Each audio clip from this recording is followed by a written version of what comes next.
memperkenalkan diri terlebih dahulu, dimulai dari Kibai. Perkenalkan, nama saya Muhammad Rizky Behaki. Perkenalkan, nama saya Anindita Waktokerti. Perkenalkan, nama saya Kamila Husna. Perkenalkan, nama saya Muhammad Atur Yandi. Perkenalkan, nama saya Rosyam Syarifat. Perkenalkan, nama saya Soliganini Febrianti. Perkenalkan, nama saya Alif Mansyah.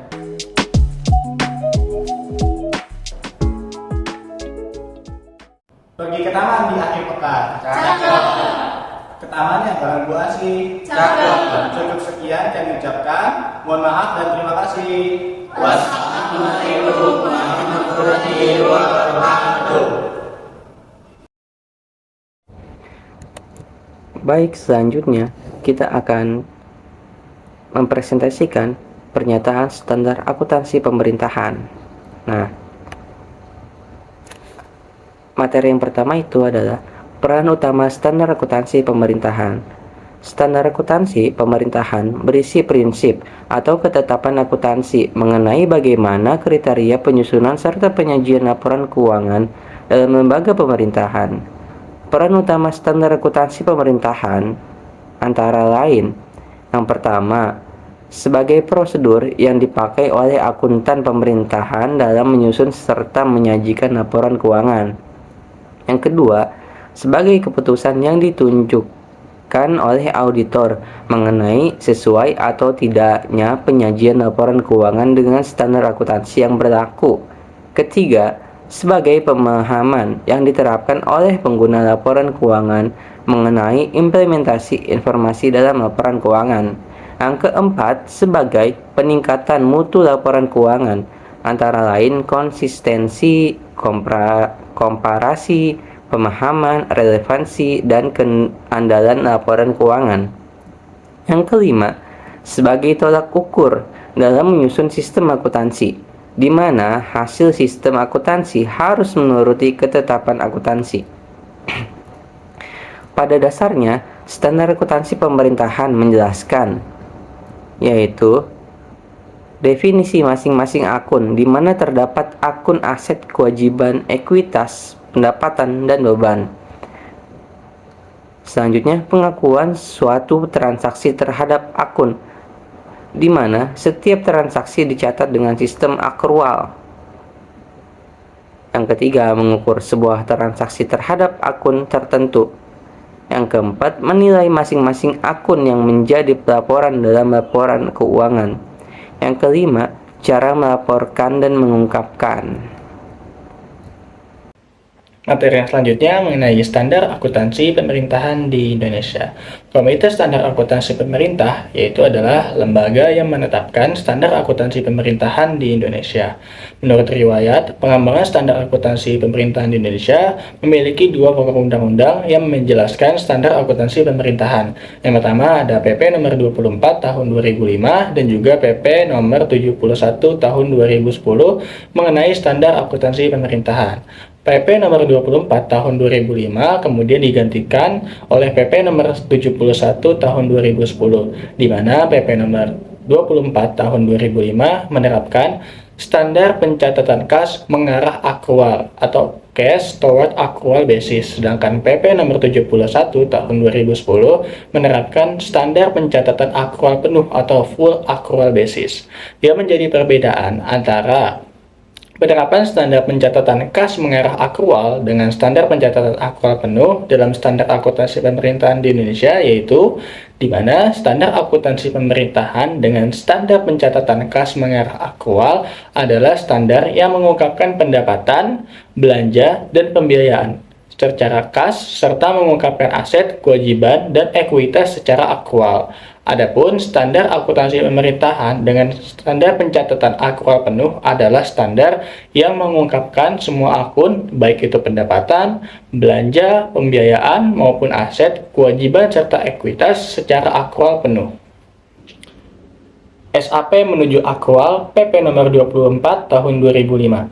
Hal-hal yang menjadi standar akuntansi pemerintahan menurut PP nomor 24 tahun 2005 antara lain ada kerangka konseptual akuntansi pemerintahan, ada PSAP 01 mengenai penyajian laporan keuangan, ada PSAP 02 mengenai laporan realisasi anggaran, ada PSAP 03 mengenai laporan arus kas, ada PSAP 04 mengenai catatan atas laporan keuangan, ada PSAP 05 mengenai akuntansi persediaan, ada PSAP 06 mengenai akuntansi investasi, ada PSAP 07 mengenai akuntansi aset tetap, ada PSAP 08 mengenai akuntansi konstruksi dalam pekerjaan, ada PSAP 09 mengenai akuntansi kewajiban. Yang selanjutnya ada PSAP 010 mengenai koreksi kesalahan, perubahan kebijakan akuntansi dan biaya, ada PSAP nomor 11 mengenai laporan keuangan konsolidasi, ada Buletin Teknik 01 tentang neraca awal pemerintahan pusat, ada Buletin Teknik 02 tentang neraca awal pemerintah daerah, ada Buletin Teknis 03 tentang penyajian laporan keuangan pemerintah daerah atau LKPD sesuai dengan standar akuntansi pemerintahan dengan konversi. Selanjutnya ada Buletin Teknis tentang penyajian dan pengungkapan belanja pemerintah, ada Buletin Teknis 05 tentang akuntansi penyusutan, yang selanjutnya ada Buletin Teknis 06 mengenai akuntansi piutang, yang selanjutnya ada Buletin Teknis 07 tentang akuntansi dana bergulir, yang selanjutnya ada Buletin Teknis 08 mengenai akuntansi utang, yang selanjutnya ada Buletin Teknis 09 mengenai akuntansi aset tetap. Yang selanjutnya ada SAP akrual menurut PP nomor 71 tahun 2010. Adapun hal-hal yang menjadi standar akuntansi pemerintah menurut PP nomor 71 tahun 2010 diantaranya yang pertama ada kerangka konseptual akuntansi pemerintahan, yang selanjutnya ada PSAP nomor 01 tentang penyajian laporan keuangan, ada PSAP 02 tentang laporan realisasi anggaran, ada PSAP 03 tentang laporan arus kas, ada PSAP 04 tentang catatan atas laporan keuangan, ada PSAP 05 tentang akuntansi persediaan, ada PSAP 06 tentang akuntansi investasi, ada PSAP 07 mengenai aset tetap, ada PSAP 08 mengenai akuntansi konstruksi dalam pekerjaan, ada PSAP 09 mengenai akuntansi kewajiban, ada PSAP 010 tentang koreksi kesalahan, perubahan kebijakan akuntansi, dan peristiwa luar biasa. Yang selanjutnya ada PSAP 11 mengenai laporan keuangan konsolidasi. Yang terakhir ada PSAP 12 mengenai laporan operasional. Yang selanjutnya akan dibacakan oleh rekan saya. Selanjutnya PSAP nomor 1 terkait penyajian laporan keuangan. Pernyataan SAP nomor 1 terfokus pada tujuan, yaitu mengatur mekanisme penyediaan laporan keuangan untuk kepentingan umum, sehingga ada pembanding secara jelas laporan keuangan atas anggaran setiap periode tertentu dan setiap entitas tertentu. Nah, untuk meraih tujuan itu, PSAP nomor 1 ini menetapkan bagaimana laporan keuangan disajikan, panduan susunan laporan keuangan, serta kriteria minimal isi laporan keuangan. Nah, dalam PSAP nomor 1, penyusunan laporan keuangan ini menerapkan basis akrual, di mana pendapatan dan beban diakui saat timbul hak atas pendapatan dan beban. Hak atas pendapatan timbul jika terjalin transaksi yang menimbulkan aliran masuk sumber daya ekonomi. Selanjutnya, ruang lingkup PSAP nomor 1 yaitu yang pertama, penyusunan dan penyajian laporan keuangan tahunan untuk tujuan umum menggunakan dasar akrual. Yang kedua, bagi entitas pelapor yang melakukan penyajian laporan keuangan pemerintah pusat, pemerintah daerah, dan laporan keuangan terkonsolidasi atau penggabungan terkecuali perusahaan negara atau daerah, maka pernyataan standar ini diberlakukan bagi entitas tersebut. Selanjutnya, PSAP nomor 2 terkait laporan realisasi anggaran berbasis kas. Laporan realisasi anggaran disusun untuk menyajikan informasi mengenai perencanaan anggaran serta realisasi anggaran entitas pelaporan berisi besarnya penerimaan yang terrealisasi, belanja-belanja transfer dana, terjadinya surplus atau defisit, dan pembiayaan suatu entitas pelaporan yang akan dinilai perbandingannya dengan anggaran yang sudah ditetapkan. Penerimaan pendapatan diakui dan dicatat saat adanya kas masuk dalam rekening, dan terjadinya belanja diakui dan dicatat saat munculnya kas keluar dalam rekening. PSAP nomor 3 terkait laporan arus kas. Pernyataan standar mengenai laporan arus kas disusun untuk mengatur penyajian laporan arus kas terkait perubahan kas dan setara kas entitas pelapor dalam satu periode dengan mengelompokkan arus kas menurut aktivitas operasi, investasi, dan pendanaan. Laporan arus kas berperan sebagai penyedia informasi mengenai sumber pemakaian serta perubahan saldo kas dan setara kas dalam satu periode akuntansi. Informasi yang dihasilkan dari pelaporan ini akan disajikan sebagai bahan pertanggungjawaban dan pengambilan keputusan. Selanjutnya PSAP nomor 4 terkait catatan atas laporan keuangan. Tujuan pernyataan standar catatan atas laporan keuangan adalah mengatur penyajian dan pengungkapan yang diperlukan pada catatan atas laporan keuangan.